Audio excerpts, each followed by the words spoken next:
जय गुरु जी।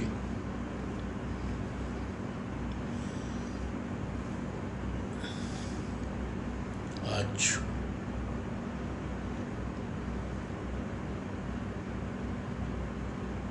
गुरु की संगत को, गुरु की ब्लेसिंग्स, गुरु की मेहर हमेशा मिलती रहे, इस कामना के साथ मैं गुरु का सत्संग आप लोगों के साथ शेयर करूं।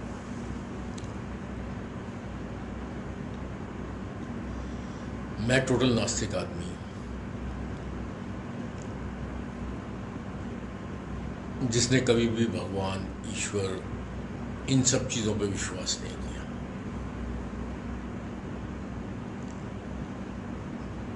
दो बार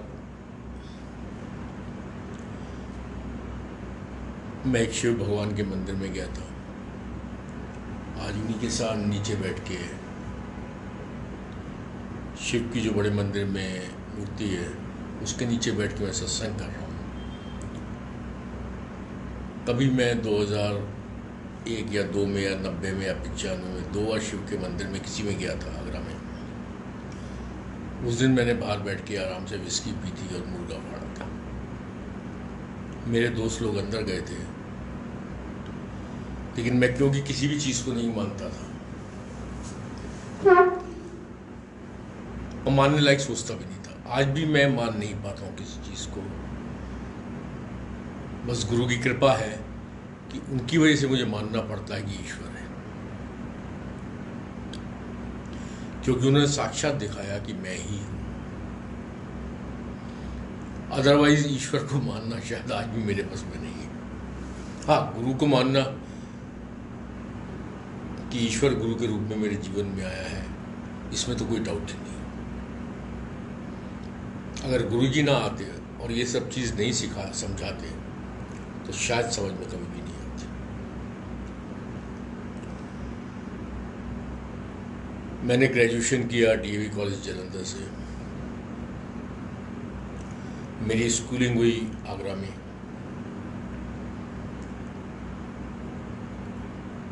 वहाँ जब मैं जालंधर में था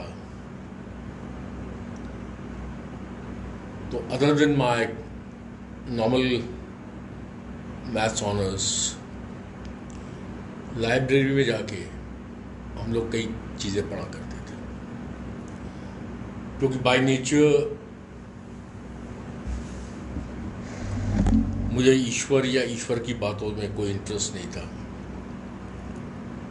क्योंकि बचपन में ही मेरे कुछ सवालों के जवाब कई पंडितों से मैंने पूछे या ज्ञानी लोगों से पूछे, मुझे जवाब नहीं मिल पाए, तो मैं कभी इन चीज़ों को मानता भी नहीं था। और ये थोड़ा बहुत जो किताबी ज्ञान मैंने अर्जित किया,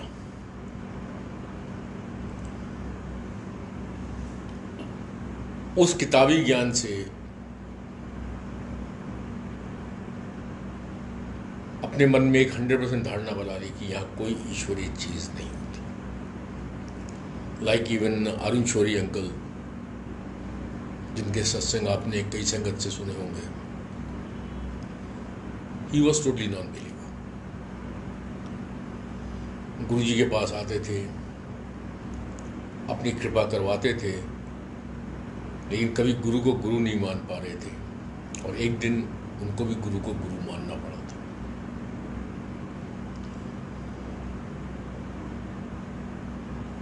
सेम मेरी जैसे बहुत संगत आई, बहुतों को गुरु ने मनवाया भी, बताया भी, प्रैक्टिकली दिखाया भी।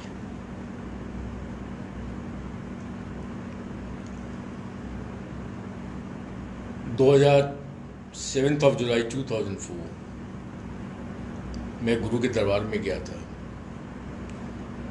15-20 दिन के बाद गुरु जी ने सिंपल मेरी सिस्टर से कहा था, जब तेरे प्रादी पुट्ठियां का ब्लेस की थी, उन्होंने 5-6 साल लग गए गुरु नू समझ ले गुरु की होता। उस खोते नू 5-6 साल बाद अक्ल आओगी गुरु की होता।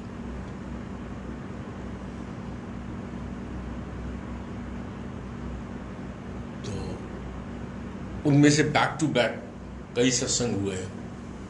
सत्संग का मतलब है गुरु के प्रैक्टिकल एक्सपीरियंसेस, उनमें से एक सत्संग मैं आपके संग शेयर कर रहा हूँ।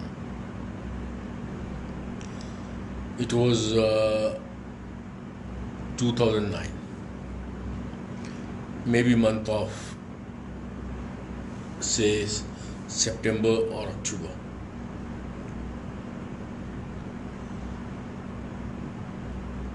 मुझे एक कॉल आती है एक आंटी की, जिन्होंने मेरी आंटी से मेरा नंबर लिया था। कॉल में आंटी मुझे ये कहती हैं, टेलीफोन कॉल आती है, कॉल में आंटी मुझे ये कहती हैं कि अंकल, गुरुजी ने मुझे दर्शन दिए हैं कि जो बड़े मंदिर में नंदी जी पड़े हुए हैं, इट्स सितंबर और अक्टूबर 2009, बड़े मंदिर में जो नंदी जी पड़े हुए हैं उसमें क्रैकेज है।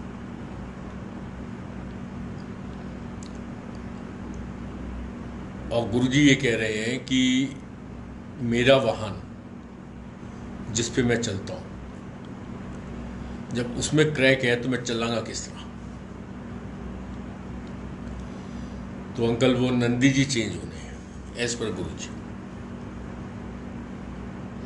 भी मेरे वाहन को चेंज कराओ भाई। हमारी भी गाड़ियाँ या कार या जिस स्कूटर है किसी के पास, वो जब टूट फूट जाएंगे तो हम चलेंगे कैसे। तो एनीवे, गुरु की बातें गुरु जाने, सब ड्रामा रचते हैं वो तो हमेशा चलनशील है, हमेशा चलते हैं in the form of light, in the form of divine light, is always moving. लेकिन उन्होंने एक सत्संग पैदा करना है, दैट्स इट, हम लोगों को समझाने के लिए, हमें विश्वास देने के लिए। तो आंटी को गुरुजी ने दर्शन दिए। अब क्योंकि मेरी आंख ठीक नहीं हुई थी, मेरी सीधी आंख की रोशनी गई हुई थी, गुरुजी ने मेरी सिस्टर से यही बोला था 5-6 साल लगेंगे गुरु नूं समझण लई, गुरु की होंदा है। तो जैसे ही उस आंटी का फ़ोन आया 2009 सितंबर में, क्योंकि 5वां साल मेरा कंप्लीट हो चुका था, 6वां साल स्टार्ट हो रहा था, तो इमीडिएटली मेरे दिमाग में आया कि भाई ये सेवा मुझे ज़रूर करनी चाहिए। क्योंकि बड़े मंदिर की तरफ से ये पहली सेवा करने का मुझे सौभाग्य मिल रहा था। तो मुझे किसी से मतलब नहीं, सेवा से मुझे कोई फ़र्क नहीं पड़ रहा था। मुझे तो मेन चीज़ दिमाग में यही थी कि भाई ये सेवा जो मिली है मुझे करनी चाहिए, तभी मेरी आँख की रोशनी ठीक होगी। तो जब आंटी का फ़ोन आया तो मैंने आंटी से यही पूछा, मैं कि आंटी वो जो नंदी जी पड़े हैं मंदिर में, बड़े मंदिर में, वो किस मटेरियल के? भाई at least you have to tell me the material, कि पीतल है, चांदी है, स्टील है, क्या चीज़ है, कोई लकड़ी है, वुडन है। तो शी सेड कि मुझे ये तो नहीं पता। अब क्योंकि सेवा मिली थी और मेरा अपना पर्पस था, तो इमीडिएटली हम लोगों ने www.gurujimaharaj.com साइट खोली, जो कि साइट गुरुजी ने अपने शरीर में रहते हुए बनवाई थी। उस साइट में जब खोला तो वहाँ नंदी जी महाराज को देखा, तो बड़े गौर से देखते रहे। अब सबका वही हुआ कि यार ये लगते तो वुडन के हैं। भाई नंदी जी जो मंदिर में पड़े हैं उस टाइम, वो शायद वुडन के हैं। तो एनीवे, अब क्योंकि Agra hub of the handicraft, Agra, Jaipur, Agra is one of the major hub for the handicraft. तो मेरे एक जो फैक्ट्री का मैनेजर थे, उन्होंने कहा कि बॉस इस टाइप की चीज़ें आगरा में एम्पोरियम में मिलती है, मुझे लगता है ये मटेरियल और जो एम्पोरियम में मिलता है वो मटेरियल सेम है। तो मैं इनका फटाफट देख लेके आया।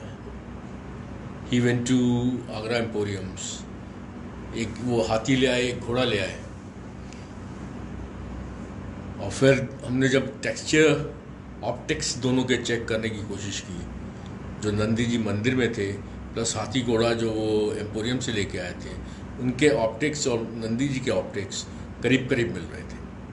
तो फिर मैंने पूछा ये क्या है, तो उसने बताया कि ये लेदर के बने हुए हैं और ये इंदौर में बनते हैं, जो कि आगरा में बिकते हैं। बनते इंदौर में हैं, बिकते आगरा में हैं। सो आई सेड कि यार मटेरियल तो ये जो नंदी जी का मटेरियल है और जो आप तुम हाथी घोड़ा लेके आए हुए, मटेरियल तो सेम लग रहा है, मतलब इन दोनों के ऑप्टिक्स लुक वाइज बिल्कुल सेम है।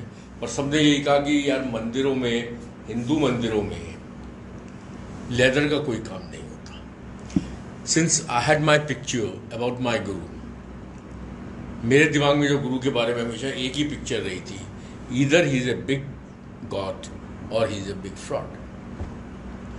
या तो मेरा गुरु बहुत साक्षात ऑलमाइटी है या फिर बहुत बड़ा फ्रॉड है। जब उन्होंने कहा कि ये लेदर के हैं, तब मेरे मन में ही आ गया, ये हो ना हो जो मंदिर में नंदी जी पड़े हैं वो लेदर के ही होंगे। फॉर द रीज़न,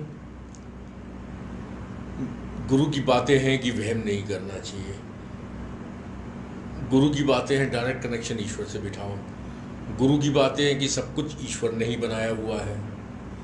ये तो एक जनरल बात है कि सब कुछ ईश्वर का ही है। मैं जब सब कुछ ईश्वर का है तो मेरा गुरु जब वहम करने को नहीं बोलता है तो ये वहम क्यों करेगा कि ये लेदर का है या उसका है या उसका है। चमड़ा चमड़ी सब गुरु की देन है, तो मेरा गुरु तो वहम करेगा नहीं। क्योंकि आप बड़े मंदिर जब जाते हैं तो नॉर्मल किसी, आप कई मंदिरों में जाओगे आपकी बेल्ट उतरवाएंगे,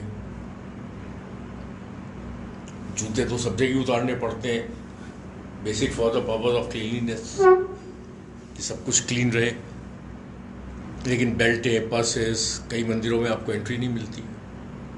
तो वही मैंने कहा कि मेरा गुरु इन सब वहमों से बहुत ऊपर है, मेरे मन में अपना है, अगर वो साक्षात ईश्वर है। एनीवे, पता चला कि इंदौर में वो बनते हैं। अब इंदौर मैंने एक दो जगह, मेरे जितने भी जान पहचान के लोग थे, फ़ोन किया, पता चला कि एक कारीगर जिसका नाम बबलू था, जो कि इस टाइप के आर्टिकल्स बनाता था, वो आगरा में ही है। और उस कारीगर को अभी फिर उसके बारे में पता किया तो पता चला कि वो अपने मामा के घर में रेस्ट ले रहा है। और पता किया तो पता चला कि 15 दिन से he was on ventilator. That कारीगर Bablu, he was on ventilator, और अभी वेंटिलेटर से परसों ही रात शाम तक वो छूट के आया है और अभी वो बेड रेस्ट पे। अब क्योंकि मेरा पर्पस था, बहुत क्लियर मैं बात कर रहा हूँ, मुझे कोई गुरु की सेवा में कोई इंटरेस्ट नहीं था, मुझे गुरु से कोई मोहब्बत नहीं थी। मेरा सिंपल ही एक इंटरेस्ट था कि ये सेवा मिली है, ये सेवा मुझे करनी है फॉर द रीज़न कि मेरी आँख ठीक हो जाए। मेरा कोई गुरु में इंटरेस्ट नहीं। हम लोग कुछ भी काम करते हैं, चाहे हम पूजा पाठ भी करते हैं, बाकियों का तो मुझे नहीं पता, कौन कितने पुजारी होंगे मुझे किसी का नहीं पता, लेकिन मैं अपनी बात जरूर कर सकता हूँ कि अपना मतलब होता तो उस दिन पूजा पाठ ज़रा अच्छी हो जाती है।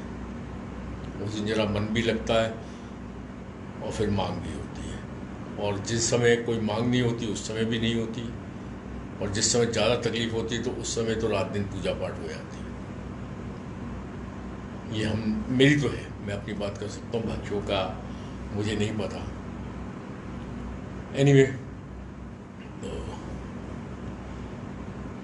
उस कारीगर को मैंने अपने पास बुलवाया, वो मेरे ऑफिस तक आ गया। ऑफिस में उसने कहा कि बाबूजी लगता तो ये लेदर के ही हैं जो नंदी जी आपके मंदिर में पड़े, पर किसी भगवान के दरबार में, किसी मंदिरों में लेदर की चीज़ें नहीं होती हैं। तो पता नहीं किस मेटेरियल के, फिर भी लगता तो ये वही है कि लेदर के बने हुए। वही मैंने उसको फिर गुरु जी के सत्संग जो सुने हुए थे दूसरे लोगों के, वो शेयर किए, और फिर उसको समझाने की कोशिश की कि चल तू मेरे संग कल चल और मंदिर में चल के देख ले, चेक कर ले कि भाई वो लेदर के हैं नहीं है। बृहस्पति का दिन था, थर्सडे, जैसे आज हम थर्सडे को बैठे। तो उस कारीगर ने मना कर दिया कि मैं नहीं जा सकता हूँ, मेरी तबीयत अलाउ नहीं करती कि मैं जाऊँ। अब मैंने 2-4 और सत्संग उसको पेले, और सुना है सत्संग उसको। जब सत्संग उसको सुना है, क्योंकि वो भी मेडिकली अनफिट आदमी था, पता नहीं उसके मन में क्या इच्छा हुई कि चलो मैं चलता हूँ। 2009, जिसको भी याद होगा उसको अच्छी तरह याद होगा कि फ्राइडे के दिन बड़ा मंदिर नहीं खुलता था फॉर द लंगर प्रसाद, और फ्राइडे के दिन कोई भी संगत कभी भी सिर्फ दरवाज़ा हल्का सा खुला बंद रहता था, आप अंदर चले जाइए, माथा टेकिए, बाहर आ जाइए। ये सब चीज़ें 2009, 2010 जनवरी फरवरी तक सब ऐसे ही था। बहुत कम संगत आती थी। तो फ्राइडे के दिन दोपहर के 1-1:30 बजे वो शख्स, बबलू, मैं, मेरी आंटी, और हमने उन आंटी को भी ले लिया, हम चारों लोग बड़े मंदिर में पहुंचे। बड़े मंदिर में जब पहुंचे तो गेट खुला हुआ था, हम लोग अंदर गए। माली काका बाहर खड़े हुए थे।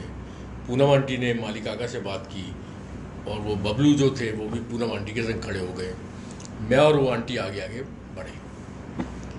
मैं उन आंटी से 10 कदम आगे, वो आंटी धीरे धीरे अपना मेरे पीछे पीछे आ रही। 10 कदम आके इसी गुरुजी के बड़े मंदिर में जो मूर्ति है, इसको मैं इस तरह से देख के आगे बढ़ता रहा। आप जब पैदल चलेंगे तो आपका एंगल स्लैंडिंग एंगल होगा, तो आपको इस टाइप से गुरुजी की, ये शिव भगवान की मूर्ति को इस तरह से आप देखेंगे। इस तरह से देखते देखते ऊपर मैंने आंख बंद करके या आंख खोल के, दिन का 1-1:30 बजे का टाइम, मैंने ध्यान किया। और कोई गुरुजी का मंत्र जाप, हमारा कोई दूसरा ध्यान तो है नहीं, ना आता है हमें कुछ। ओम नमो शिवाय, शिव जी सदा सहाय, ओम नमो शिवाय, गुरु जी सदा सहाय। इसके अलावा मुझे कुछ नहीं आता। याद बहुत कुछ था, लेकिन कभी हमने जाप नहीं किया। जाप सिर्फ करते हैं ओम नमो शिवाय, गुरु जी सदा सहाय, ओम नमो शिवाय, शिव जी सदा सहाय। तो यही जाप मैं कर रहा था। अब मैं जब ऊपर खड़ा हूँ, ऊपर से नीचे आके इस लेवल पे आके मैंने माथा टेकना, तो बट नेचुरल है, ऊपर मेरी अगर आंख बंद थी या खुली हुई थी कोई फ़र्क नहीं पड़ता। लेकिन जब मैं पेटल्स जो बने हुए मूर्ति के आगे, जो पेटल्स हैं उनको मैं, ये जो पेटल्स इसमें नज़र नहीं आ रहे हैं, क्या सब लोग बड़े मंदिर जाते ही हैं, जो मूर्ति के आगे पेटल्स है, जब आप ऊपर से नीचे सर झुकाने आओगे, घुटने को आप नीचे रखोगे, पेटल्स पे अपना सर रखोगे, तो आपकी आंख 100% खुलेगी। हो ही नहीं सकता कि आप आंख बंद करके ऊपर से नीचे आओ। अब जैसे मुझे यहाँ ये एक चेयर पड़ी है, इस चेयर पे भी मुझे इस टाइप से माथा टेकना है, तो मैं एक बार आंख खोल के देखूंगा कि क्या क्या है, तब माथा टेकेगा। सिमिलरली, लेकिन जब ऊपर से नीचे आऊँगा तो 100% मेरा आँख खोल के मैं माथा टेकूँगा। अब ये मैं आँख खोल के मैंने माथा टेका, उसके बाद मैंने आँख बंद की होगी या नहीं की होगी मुझे नहीं पता। मंत्र जाप किया होगा वो 100% है, एक बार या 2 बार, इससे ऊपर मेरी औकात भी नहीं है करने की। 2 बार से ऊपर नहीं कर पाता हूँ 1 स्ट्रेच। तो इस टाइप से माथा टेक के जैसे ही मैंने उठा, इस टाइप से ऐसी जैसे सामने उठा, ऐसे मेरे सिर के सामने 10 रुपए की नोटों की गड्डी पड़ी हुई थी। और जब 10 रुपए की नोटों की गड्डी मैंने बैठे बैठे देखी, जब नीचे जा रहा था कुछ नहीं था, जब ऊपर उठा सामने ही 10 रुपए की नोटों की गड्डी। जब मैंने गड्डी उठाई, मैंने नीचे इधर उधर, कोई नीचे नहीं बैठा, कोई साइड में नहीं बैठा, कोई वहाँ नहीं बैठा। आंटी को देखा, आंटी दूर है। तो जैसे ही आंटी मेरे पास आई तो मैंने उनसे कहा, आंटी जब मैं ऊपर से नीचे आया था तो यहाँ कुछ नहीं था, और जैसे ही मैं वो सिर हटाया है वैसे ही वहाँ 10 रुपए की नोटों की गड्डी पड़ी हुई है। अब जब ये मैंने आंटी को बताया, आंटी कह रही ये जो पैसा है, ये जो आया है पैसा, ये गुरुजी ने मुझे दिखा दिया था कि ये पैसा एडवांस देना उस कारीगर का जिसने नंदी जी बनवानी।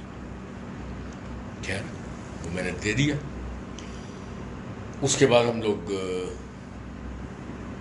मंदिर के अंदर मेन हॉल में गए। कारीगर ने अच्छी तरीके से देखा। उसने कहा जी ये तो लेदर के ही नंदी जी पड़े हुए हैं, अब जब लेदर के पड़े तो उसी कारीगर ने बनवाने हैं, तो एडवांस भी उसको दे दिया गया। फोटोग्राफर को बुलाया गया। नंदी जी की जो पहले नंदी जी पड़े थे जिनमें गुरु जी के हिसाब से क्रैक थे, तो जगह जगह उसमें क्रैक्स पड़े हुए थे, उनकी सारी फोटोग्राफी ली। चेहरा बनवाया, चेहरे की फोटोग्राफी ली, क्योंकि दिस इज़ हैंड वर्क, ये कोई मशीन मेड काम नहीं है। ये जो लेदर से नंदी जी बनते हैं हाथ का काम है, हाथ एक आर्टिशियन का काम है, आर्टिस्ट लोग बनाते हैं। तो करीब करीब सेम बने या सिमिलर बने, मटेरियल तो सेम हो गया लेकिन सिमिलर बने, वो भी कोशिश की जाती। तो इस वजह से डिफरेंट एंगल से फ़ोटो ली गई, लेंथ नापी गई, ब्रेथ नापी गई, सब कुछ नाप के वो कारीगर लेके गया। और रेस्ट इज़ द हिस्ट्री कि गौरव अंकल की शादी से करीब 5-6 दिन पहले या 10 दिन पहले मंदिर में नंदी जी आए, और उसके बाद गौरव अंकल की शादी की डेट आई। उसके 2 महीने बाद एज पर गुरु जी कि मेरा वाहन टुटिया हुआ है, मेरे वाहन ते क्रैक हैगा, मेरे वाहन ते क्रैक हैगा, तो मैं चलांगा किस तरह। और संगत जी, जो गुरु कहता है वो पत्थर की लकीर होती है। जब वो नंदी चेंज हुए गौरव अंकल की शादी से 5-10 दिन या 20 दिन पहले, या जो भी डेट होगी, उसके 2-3 महीने के बाद जो गुरुजी ने 2007 में कहना शुरू किया था कि इतने लाइना लग जाएंगियाँ, दर्शन नहीं होंगे, खोते हो टाइम तो आ जाया करो। फ्रॉम दैट गुरुजी के 31 मई 2007 शरीर छोड़ने के बाद 2010 जनवरी-फरवरी तक, जब तक कि वो नंदी जी चेंज हुए एज पर गुरुजी, जैसी वो नंदी जी चेंज हुए, बड़े मंदिर में लाइनें लगना शुरू हो गई। जो उस आंटी को कहा, मुझे नहीं कहा। अब मैं 10-15 दिन तक ये सोचता रहा कि मैं इतना बेवकूफ नहीं। I am a good observer. Honestly I observe the things very deeply. जब मैं ऊपर से नीचे आया, 100% गड्डी नहीं थी, 10 रुपए की नोटों की गड्डी नहीं थी। और जैसे ही मैंने ऐसे सिर था, ऐसे सिर उठाया, सामने गड्डी पड़ी है, मैं कोई आँख का, मैंने कहा ठीक है, काना हूँ, अंधा नहीं। एक आँख गई है ना, दूसरी आँख तो ठीक है।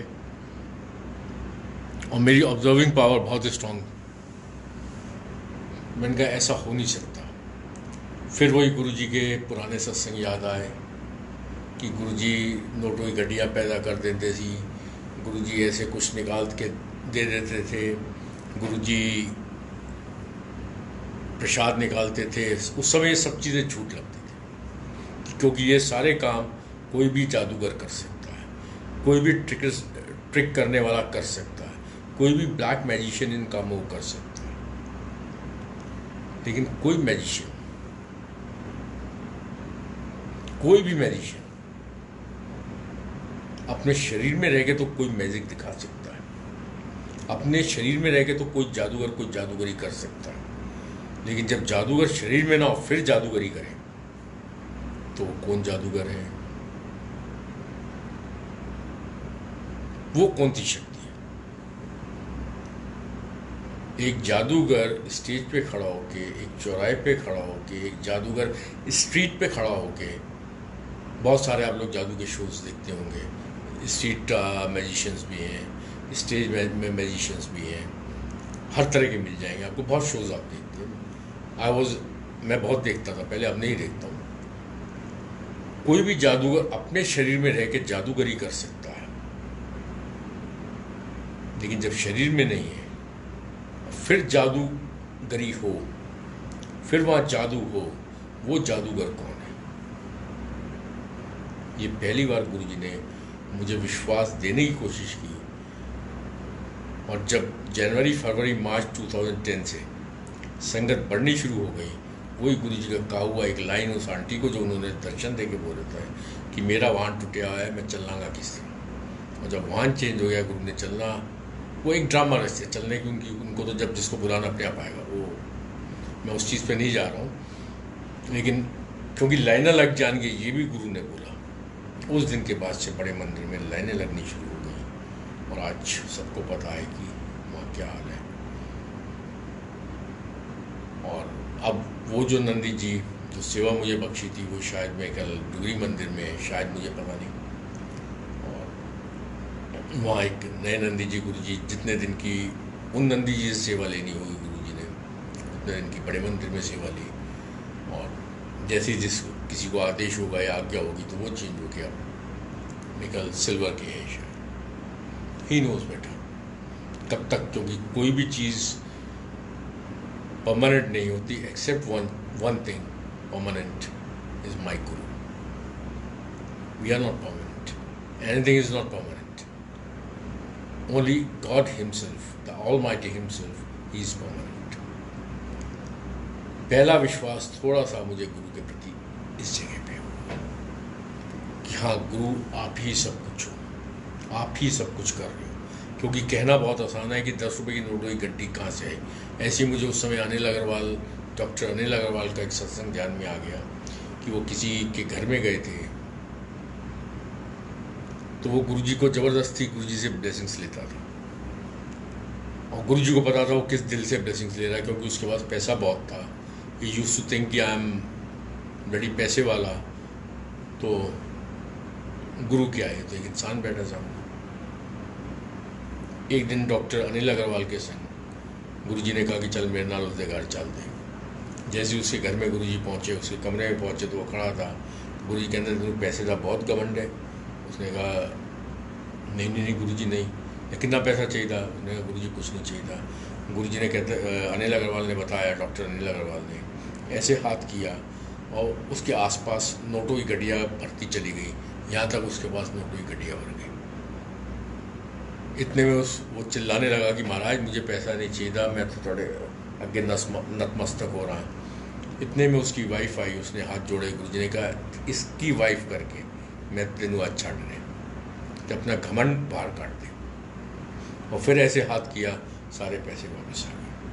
जब मैंने अनिल अग्रवाल का ये सत्संग सुना था तो मुझे बड़ी हंसी आई। मैंने कि यार किया होगा, मतलब मैं ये नहीं कह रहा हूँ गुरुजी ने नहीं किया होगा, लेकिन ये तो कोई भी जादूगर कर सकता। My thought process was very simple कि ये तो कोई भी स्टेज जादूगर, ये सब चीज़ें जादूगरी दिखा सकते। वही मेरा क्वेश्चन फिर दोबारा राइज हो रहा है कि शरीर में रह के कोई जादूगर अपनी जादूगरी दिखाए, वो तो जादू है। तो जैसे अब बहुत जादू आप देखते होंगे, लेकिन जो शरीर में नहीं है फिर वो ऐसा जादू दिखाए कि फ्रॉम नो वेयर मेरे सामने 10 रुपए की नोटों की गड्डी आ जाती है, कोई भी नहीं है, फिर वो जादूगर कौन है? पहला विश्वास जिसका मेरे पास कोई आंसर नहीं था, गुरु ने दिया। हर बात उनकी, वाहन टूटा हुआ है, मैं किस तरह चलाऊंगा। जैसे ही वाहन चेंज हुआ, 2 महीने के बाद लाइनें लगनी स्टार्ट हो गई। क्या है? सब गुरु की एक अपनी महिमा है। हम कंजड़ों को समझाने के लिए उनको एक ड्रामा करना पड़ता है। उनको ड्रामा करने की कोई ज़रूरत नहीं है, लेकिन हम कंजड़ों को समझाने के लिए गुरु को ये सब ड्रामा करना पड़ता है। अगर वो ये ड्रामा नहीं करेंगे तो हमें विश्वास नहीं होता। वो चाहते हैं कि मेरे अंदर विश्वास कर, मेरे कल्याण करने के लिए वो चाहते हैं कि मेरे अंदर विश्वास कर। इस वजह से विश्वास बहुत ज़रूरी है, फेथ बहुत ज़रूरी है। आज हम जिस भी कंडीशन में बैठे हैं, गुरु जी की मेहरबानी से बैठे हैं। मोस्ट ऑफ अस, बहुत लोगों को शायद आज प्रॉब्लम में जूझ रहे होंगे। बी श्योर अबाउट दैट, बहुत जल्दी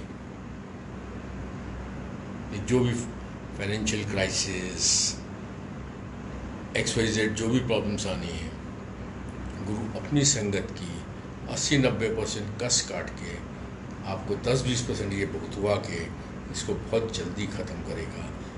have faith in your guru, 100% he is going to do that.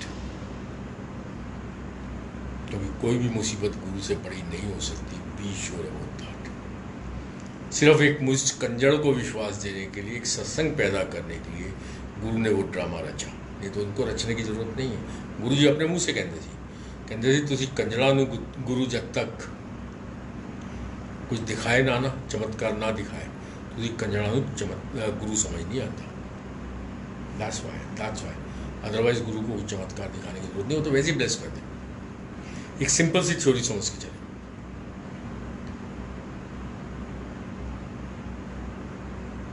आपने बहुत सत्संग सुने, मेरे भी अपने सत्संग है कि मेरे मुंह का कैंसर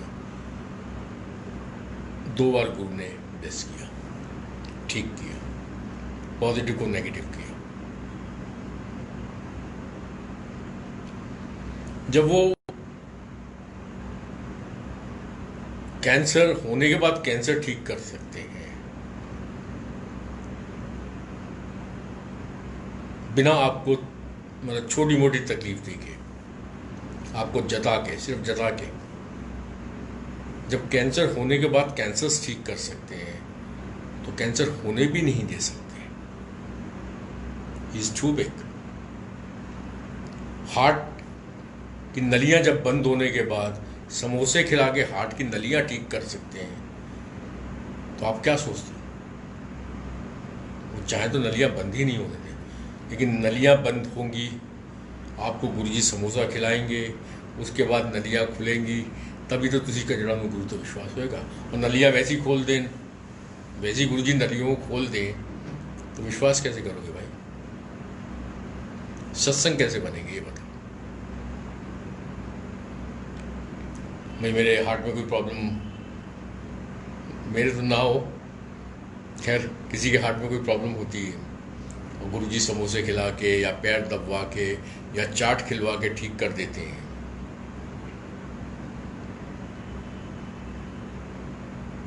चाट कोई मेडिसिन नहीं है, समोसे कोई मेडिसिन नहीं है कि उससे हार्ट की नलियां खुल जाएंगी, मतलब आपकी बाईपास सर्जरी हो जाएगी समोसे खा के। किसी को बोलो तो कहेगा पागल है साले, बट गुरु करते हैं।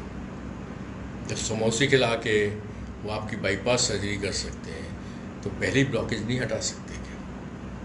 हटा सकते, 100% हटा सकते। लेकिन अगर वो पहले ही हटा देंगे तो फिर सत्संग कहाँ बनेंगे? जब सत्संग नहीं बनेंगे तो आपको गुरु पर विश्वास कैसे होगा? इस करके गुरु जी कहते थे तुसी कंजड़ा नूं गुरु जब तक चमत्कार ना दिखाए तुसी कंजड़ा नूं गुरु समझ नहीं आता। सिर्फ हम लोगों को समझाने के लिए असी कंजड़ा नूं समझा ले गुरु जी चमत्कार करते। सो 1-2 गल्लां, बहुत बड़ी गल्लां नहीं, आए हो आते रहो, जुड़े रहो। जब भी तुहानू विश्वास देना होएगा गुरु, जब भी तुहानू विश्वास देना होएगा गुरु ने आप ही देगा। Come with the hopes you know, but do come with the hopes but do come. अपने आप गुरु विश्वास देगा जब भी देना होगा। मेरे केस में मेरी सिस्टर को यही बोला था, तेरे प्राणु 5-6 साल लग गए गुरु नूं समझ ले गुरु की होता। मुझे भी विश्वास 5वें से लेकर 6ठे साल के बीच में हुआ था।